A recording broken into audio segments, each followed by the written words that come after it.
এই যে দেখেন কিছুদিন আগে আমাদের বর্তমান নেতা ডক্টর ইউনূস উনি সব রাজনৈতিক নেতৃবৃন্দদেরকে ডেকেছেন একটা ইস্যুকে কেন্দ্র করে। তার মানে গোটা বাংলাদেশ এক হয়ে গিয়েছে, আমরা সবাই উদ্বেলিত হয়েছে, উচ্ছ্বসিত হয়েছে, ঠিক কিনা বলেন?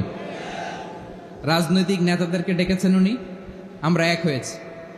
এরপরে ধর্মীয় অঙ্গনের যে লিডাররা বিভিন্ন ধর্মের, শুধু মুসলিম না, সবাইকে ডেকেছেন, আমরা ঐক্যবদ্ধ হয়েছি। এটাকে বলে ন্যাশনাল ইউনিটি, জাতীয় ঐক্য। যে কোনো ধরনের কনস্পাইরেসি, ষড়যন্ত্র, আধিপত্যবাদ মোকাবেলায় জাতীয় ঐক্যের চেয়ে মোক্ষম হাতিয়ার আর নাই। আমাদের একটা প্রতিবেশী দেশ আছে, আমরা আমাদের দেশ নিয়ে যত ভাবি তারা তার চেয়ে বেশি ভাবে। কথা বুঝতেছেন না? আরো ভেঙে বলতে হবে। হ্যাঁ, আমরা আমাদের দেশ নিয়ে যত উদ্বিগ্ন, এদের আরো টেনশন বেশি। বলেন, আমাদের দেশে শান্তি আছে না নাই? আমরা হিন্দু মুসলিমে কখনো দাঙ্গা লাগে? আসতে বলেন, কেন লাগে?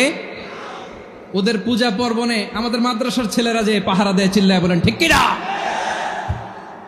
আমাদের তাফসির মাহফিলের সময় ওরা ডিস্টার্ব করেন, ঢোল বাজায় না। ওদের পূজা পর্বণের সময় আমাদের তাফসির মাহফিলের ডেট হলে আমরা চেঞ্জ করে দেই। সুবহানাল্লাহ, কি সাম্প্রদায়িক সম্প্রীতির রোল মডেল। আর ওই বাংলাদেশের ব্যাপারে তারা অনেক ডিসইনফরমেশন ছড়াচ্ছিল।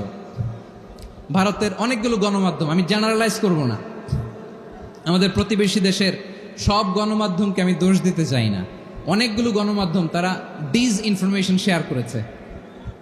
ডিসইনফরমেশন আর মিস ইনফরমেশনের পার্থক্য আছে। মিস ইনফরমেশন না জেনে ভুল বুঝে একটা মিথ্যা বা ভুল তথ্য ছড়িয়ে দেয়া, এটার ক্ষমা আছে, এটার কি আছে? আর ডিসইনফরমেশন মানে ইচ্ছা করে, প্ল্যান করে, ম্যাপ করে, ছক এঁকে মিথ্যা, গুজব, রটনা সোশ্যাল মিডিয়ায় ছড়ানো, এটার ক্ষমা আছে? আওয়াজ করে বলেন, ক্ষমা আছে? ভারতের কিছু গণমাধ্যম তাই করেছে, আমরা ব্যথিত হয়েছি, আমাদের হৃদয়ে রক্তক্ষরণ হয়েছে। আমাদের প্রতিবেশী দেশকে বলতে চাই, আমাদের দেশ নিয়ে আপনাদের ভাবার দরকার নাই, নিজের চরকায় তেল দেন, নিজের দেশ নিয়ে ভাবেন। গত মাসের ভয়েস অফ আমেরিকার রিপোর্ট, বাংলাদেশে সংখ্যালঘু জনগোষ্ঠী আগের চেয়ে বেশি নিরাপত্তা পাচ্ছে। Report voice of America, Muslim report নাকি? মুসলিম জরিপ, ভয়েস অফ আমেরিকা। কথা বোঝে নাই বোধহয়। ভয়েস অফ আমেরিকা কি আমাদের রিপোর্ট? না, ভয়েস অফ আমেরিকার জরিপ, বাংলাদেশের সংখ্যালঘু জনগোষ্ঠী আগের চেয়ে ভালো নিরাপত্তা পাচ্ছে। শুধু এখানেই শেষ না, মাইক্রোসফটের একটা জরিপ শোনাই আপনাদেরকে। তারা সারা পৃথিবীতে গুজব, ভুয়া আর মিথ্যা নিউজ ছড়ানোতে কোন দেশ সেরা একটা রিপোর্ট করেছে। এর মধ্যে 1 নম্বরে এসেছে ভারতের নাম। মাইক্রোসফট তো মুসলমানরা চালায় না? কথা বোঝে নাই বোধহয়। প্রতিবেশী দেশকে বলবো, আপনারা নিজের চরকায় তেল দেন, আপনারাও শান্তিতে থাকেন, আমাদেরকেও শান্তিতে থাকতে দেন। সব চেঞ্জ করা যায়, প্রতিবেশী চেঞ্জ করা যায় না। আমাদের ল্যান্ড তাদের ল্যান্ড, পাশাপাশি। আমরা চাই তারাও সুখে থাক, আমরাও সুখে থাকি, ঠিক কিনা?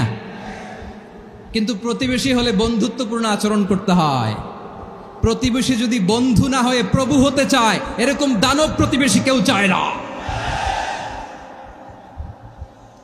ভারত যদি বন্ধুত্ব উপহার দেয়, আমরাও বন্ধুত্ব দিব, কি বলেন?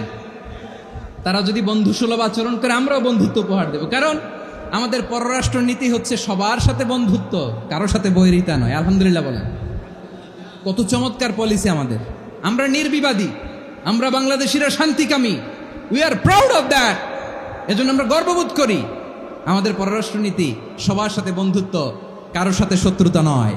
তাই প্রতিবেশী দেশকে বলবো, আমার ভাইয়েরা, আপনারাও আমাদের ভাই, বন্ধুত্ব দিলে বন্ধুত্ব পাবেন। বন্ধুত্ব ইজ ওয়েলকাম, দাদাগিরি নয়। বন্ধুত্ব ওয়েলকাম, দাদাগিরি নয়, লাউড অ্যান্ড ক্লিয়ার। ভারত যদি বন্ধুত্ব দেখায়, বন্ধুত্ব পাবে। কিন্তু ভারত যদি বাংলাদেশে আধিপত্যবাদ বিস্তার করতে চায়, বাংলাদেশের 18 কোটি জনগণ সেটা রুখে দেবে। ভারত যদি গৌর গোবিন্দের ভূমিকায় নামতে চায়, দেশের 18 কোটি মুসলমান শাহজালালের ভূমিকায় নামবে।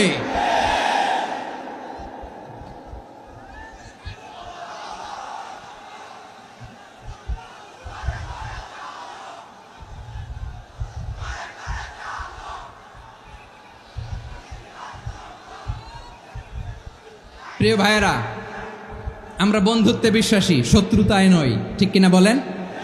আল্লাহ আমাদেরকে বোঝার তৌফিক দান করুক।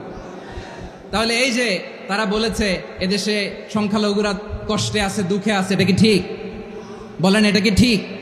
না, তারা ডিস ইনফরমেশন শেয়ার করেছে, এটা ঠিক নয়।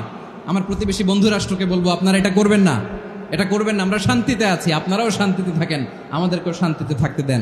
এই যে চিটাগাংয়ের অ্যাডভোকেট আলিফ হত্যাকাণ্ডে গোটা বাংলাদেশ আমরা ধৈর্যের পরাকাষ্ঠা দেখিয়েছি, চিল্লায় বলেন ঠিক কিনা? আমাদের নেতা আমাদেরকে ডেকেছে, আমরা শান্ত থেকেছি। আমরা শান্ত থাকতে চাই, আমরা ঐক্যবদ্ধ থাকতে চাই। যে কোনো ষড়যন্ত্র রুখে দেওয়ার জন্য ঐক্যবদ্ধ প্রচেষ্টার কোনো বিকল্প নাই।